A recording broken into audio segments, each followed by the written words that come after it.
দুর্গম পাহাড়ি এলাকায় বিদ্যালয় ক্লাসে পড়াশোনা করছে কোমলমতিরা। বান্দরবানের রোয়াংছড়ি উপজেলার আলেক্ষণ ইউনিয়নের চুয়ানবিল পাড়ায় একসময় একটি প্রাথমিক বিদ্যালয় ছিল।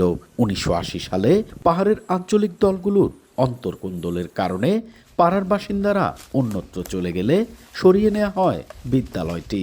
৪৫ বছর পর সম্প্রতি একই এলাকায় একটি প্রাক প্রাথমিক বিদ্যালয় নির্মাণ করে সেনাবাহিনী। নিজেদের পাড়ায় শিক্ষা গ্রহণের সুযোগ পেয়ে খুশি শিক্ষার্থী ও অভিভাবকরা।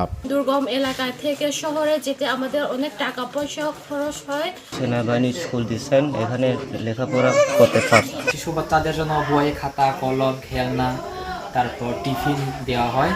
এই কারণে সেনাবাহিনীর উপর আমাদের অনেক কৃতজ্ঞতা ও ধন্যবাদ জানাই। সেনাবাহিনী আমাদের স্কুল দিতেছে, আজ এখন স্কুল চালাইতেছে, আমাকে অনেক খুশি লাগতেছে। দুর্গম ওই এলাকায় একটি অভিযানে যাওয়ার পর শিক্ষা সংকটের বিষয়টি সেনাবাহিনীর নজরে আসে। আমরা সিদ্ধান্ত গ্রহণ করি যে এই পাড়ায় একটি প্রাক প্রাথমিক বিদ্যালয় চালু হবে।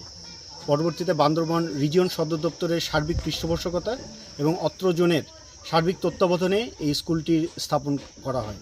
চলতি বছরের ৬ জানুয়ারি থেকে বিদ্যালয়টিতে শুরু হয় পাঠদান কার্যক্রম। বর্তমানে ওই এলাকায় বসবাস করেন ২৫টি বম সম্প্রদায়ের মানুষ।